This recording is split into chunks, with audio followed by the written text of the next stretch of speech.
मौन रहने के 6 फायदे। साइलेंस रहने की 6 ताकत जान लो। महान आचार्य चाणक्य ने कहा था कि जिस व्यक्ति ने ये समझ लिया कि क्या, कब, कहाँ और कितना बोलना है तो उस व्यक्ति को सफल होने से कोई नहीं रोक सकता। ऐसे व्यक्ति की सफलता सुनिश्चित है। जिस तरह कमान से निकला हुआ तीर लौटकर कभी वापस नहीं आता, ठीक उसी तरह से मुंह से निकले शब्द कभी वापस नहीं आते। शब्द और भाषा हथियार है और कमजोरी भी। सही समय पर सही शब्दों के प्रयोग से इंसान परेशानियों से बच सकता है, लेकिन बिना सोचे समझे बोले गए शब्द इंसान की मुसीबत को बढ़ा देते हैं। द्रौपदी का ये बोलना कि अंधे का पुत्र अंधा ही होता है महाभारत के युद्ध का मुख्य कारण बना था।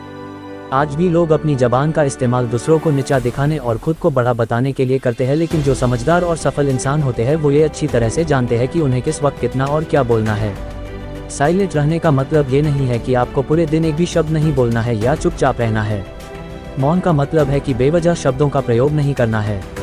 जहाँ जरूरत है वही ही बोलना है। अपनी लक्ष्य पर ध्यान केंद्रित करना है। आज मैं आपको चुप रहने के 7 ऐसे फायदे बताऊंगा जिन्हें जानने के बाद आप आज से ही नहीं बल्कि अभी से उतना ही बोलोगे जितनी आपको जरूरत होगी। 1. मौन लोगों का ध्यान खींचती है। महान आचार्य चाणक्य अपनी चाणक्य नीति में बताते हैं कि उन्होंने अपने हजारों शत्रुओं को अपनी खामोशी से परास्त किया था। वो खामोश रखकर अपने शत्रुओं को विचारों में उलझाए रखते थे और सही समय आने पर वह अपने दुश्मनों को ईंट का जवाब पत्थर से देते थे।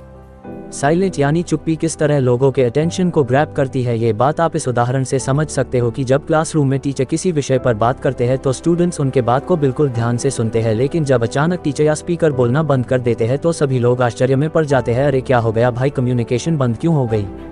मैं जब स्कूल में था तब अक्सर ऐसा होता था और आपके साथ भी ऐसा हुआ होगा। ठीक यही फॉर्मूला हमारे दैनिक जीवन में भी लागू होता है। जब आप अपने काम से काम रखते हो, दूसरों के मामले में दखल नहीं देते हो, जरूरत हो तभी बोलते हो, तो लोगों का ध्यान आपके ऊपर जाता है। और अगर आप कम बोलते हो, जरूरत हो तभी बोलते हो, तो लोग आपकी बातों को ज्यादा महत्व देंगे। लोग आपकी बात को उन लोगों की तुलना में ज्यादा प्रेफरेंस देंगे, ज्यादा याद रखेंगे जो लोग बिना जरूरत के बक बक करते रहते हैं। 2. मौन बातचीत में मदद करता है। शांत रहना मोल भाव यानी नेगोशिएट करते वक्त आपकी बहुत ज्यादा हेल्प कर सकता है। बातचीत के दौरान जब आप अचानक चुप हो जाते हो और सामने वाले इंसान को जवाब नहीं देते हो तो एक खामोशी उस दूसरे इंसान को ये सोचने पर मजबूर कर देती है कि आखिर आप क्या सोच रहे हैं। तो फिर इसी चीज़ का आपको फ़ायदा उठाना है। सामने वाले को ये सोचने दे कि आप क्या सोच रहे हैं। मान लो आप कोई डील फाइनल कर रहे हो, ये सामने वाले पार्टी को जल्दी से यस या फिर नो कहकर जवाब मत दो, कुछ सेकंड का पोज लो। आपकी ये चुप्पी सामने वाले इंसान को परेशान करेगी और वो सामने वाला इंसान बोलकर आपकी इस खामोशी को भरना चाहेगा। उनको सारी बातें बोलने दे जिससे आपको बातचीत आगे बढ़ाने में मदद मिलेगी और आपका साइड बातचीत के दौरान ज़्यादा भारी रहेगा। 3. मौन आपको विश्वास बनाने में मदद करता है।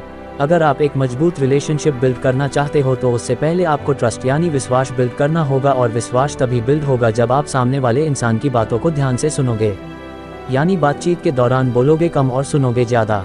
ऐसा करने से दूसरे इंसान को लगेगा कि आप एक अच्छे इंसान हो, सामने वाले की बात को अच्छे से सुनते हो, किसी को भी नज़रअंदाज नहीं करते हो, और तभी तो वो आपके बातों को अच्छे से सुनेगा और ट्रस्ट बिल्ड होगा।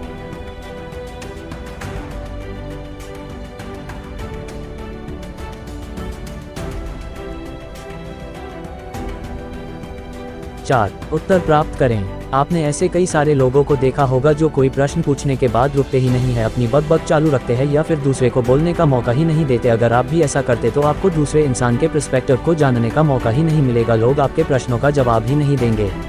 इसीलिए कोई भी प्रश्न पूछने के बाद आप साइलेंस हो जाओ। आप अपना ओपिनियन मत दो, लोगों का क्या ओपिनियन है उस बात पर, उस प्रश्न पर आप जानने की कोशिश करो, शायद आपको कुछ नया सीखने को मिल जाए। कुल मिलाकर आप प्रश्न पूछने के बाद जितना जल्दी चुप हो जाओगे आपको उतना जल्दी आंसर मिलेगा। स्वामी विवेकानंद जी जो अपनी बुद्धिमत्ता और विजडम के कारण पूरी दुनिया में जाने जाते हैं, उनमें भी ये क्वालिटी देखने को मिलती है। वे भी अपने गुरु रामकृष्ण जी से जब भी कोई प्रश्न पूछते थे तो अपना ओपिनियन तो बाद में देते थे, लेकिन पहले प्रश्न पूछने के तुरंत बाद चुप हो जाते थे ताकि उनके गुरुदेव की क्या राय है उस प्रश्न को लेकर, उस बात को लेकर ये जान सके। 5. नम्र शक्ति। साइलेंस एक शॉर्ट पावर है, मतलब एक ऐसी पावर से है जिसकी मदद से आप सामने वाले से बिना लड़े हरा सकते हैं। इसका सबसे बेहतरीन उदाहरण है महात्मा गांधी जी, जो कि सत्य और अहिंसा के मार्ग पर चले थे और बिना लड़े उन्होंने अंग्रेजों को धूल चटाई थी।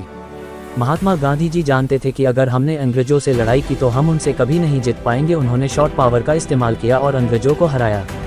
कई बार लड़ने से और झड़ने से प्रॉब्लम सॉल्व नहीं होती, चुप रहने से और शांत हो जाने से प्रॉब्लम सॉल्व हो जाती है। 6. विचारशील मौन। द क्वाइट बुक के ऑथर सूजन केन अपनी बुक में बताते हैं कि थॉटफुल साइलेंस कई सारी मुसीबतों से बचा सकती है। एक लड़का लैपटॉप खरीदने जा रहा था, तभी उसको रास्ते में वर्षों पुराना एक दोस्त मिलता है जो उसको बोलता है कि तुम जहां लैपटॉप खरीदने जा रहे हो उसी के पास में एक घर है, वहां ये सामान डिलीवर कर देना। वह अपने दोस्त को ना नहीं बोलता है और उसका सामान ले लेता है। लेकिन जहां सामान डिलीवर करना था वो घर उस दुकान से काफ़ी दूर था। उसका बहुत सारा समय बर्बाद हुआ उस आइटम को डिलीवर करने में। बाद में जब वह दुकान पर पहुंचा तो वह दुकान बंद हो चुकी थी। उसे अपने दोस्त के ऊपर बहुत ज़्यादा गुस्सा आया। इसीलिए हमें हमेशा हाँ नहीं कहना चाहिए, ना कहने और साइलेंस के पावर को समझना चाहिए। तो दोस्तों, इन सब बातों से आप ये समझ चुके होंगे कि साइलेंस में बहुत ज़्यादा पावर है। साइलेंस के पावर को कम नहीं समझना चाहिए।